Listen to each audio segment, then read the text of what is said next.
जरा सोचिए, क्या ऐसा हो सकता है कि कोई नदी एक ही वक्त में एक ही जगह पर देवी भी हो और एक गंदा नाला भी?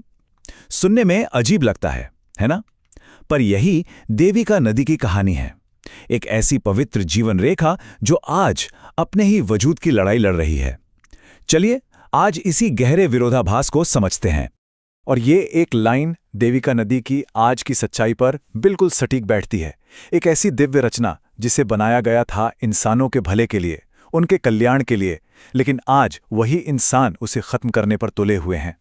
देविका की पूरी कहानी ही असल में एक पहेली जैसी है। एक तरफ तो इसे पूजा जाता है, माँ का दर्जा दिया जाता है, और दूसरी ही तरफ इसी में शहर भर की गंदगी बहा दी जाती है। ये आस्था और अनदेखी के बीच फंसी हुई एक अजीब सी हकीकत है। और ये विरोधाभास कितना गहरा है, इसका अंदाजा लगाइए। एक नदी जो पूरे उधमपुर शहर की प्यास बुझाती है, जिसे लाखों लोग अपनी मां मानते हैं, उसी के साथ एक नाले जैसा बर्ताव हो रहा है। तो एक तरफ है एक दिव्य जीवन रेखा और दूसरी तरफ है इंसानी गलतियों से पैदा हुआ एक भयानक संकट। पर सवाल ये है कि ये संकट इतना गहरा क्यों है? इस नदी का महत्व इतना ज्यादा क्यों है? इसे समझने के लिए हमें देविका की उस दिव्य कहानी को जानना होगा जब वो पहली बार धरती पर उतरी थी।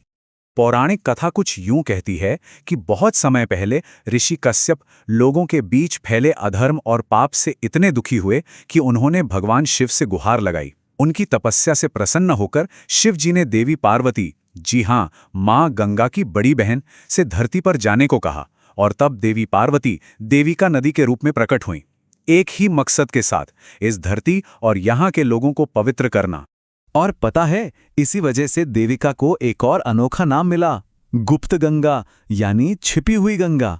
कहते हैं कि जब देवी पार्वती ने धरती पर कुछ लोगों के मन का मैल देखा तो उन्होंने खुद को अपवित्रता से बचाने के लिए कहीं कहीं जमीन के नीचे बहने का फैसला किया। इसीलिए देविका कहीं जमीन पर बहती है तो कहीं अचानक ओझल हो जाती है।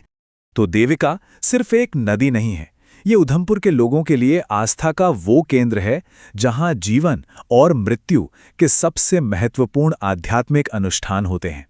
देखिए, इसका आध्यात्मिक महत्व गंगा से किसी भी तरह कम नहीं है, बल्कि एक मामले में तो ये बहुत अनोखी है। आमतौर पर अंतिम संस्कार के बाद अस्थियों को चुना जाता है, लेकिन देविका का विधान अलग है। यहां दाह संस्कार के बाद अस्थियों को इसी नदी में प्रवाहित कर दिया जाता है और उन्हें दोबारा उठाया नहीं जाता। ऐसी मान्यता है कि ऐसा करने से आत्मा को सीधे स्वर्ग में स्थान मिलता है, मोक्ष की प्राप्ति होती है। जैसे दुनिया की महान सभ्यताएं, चाहे वो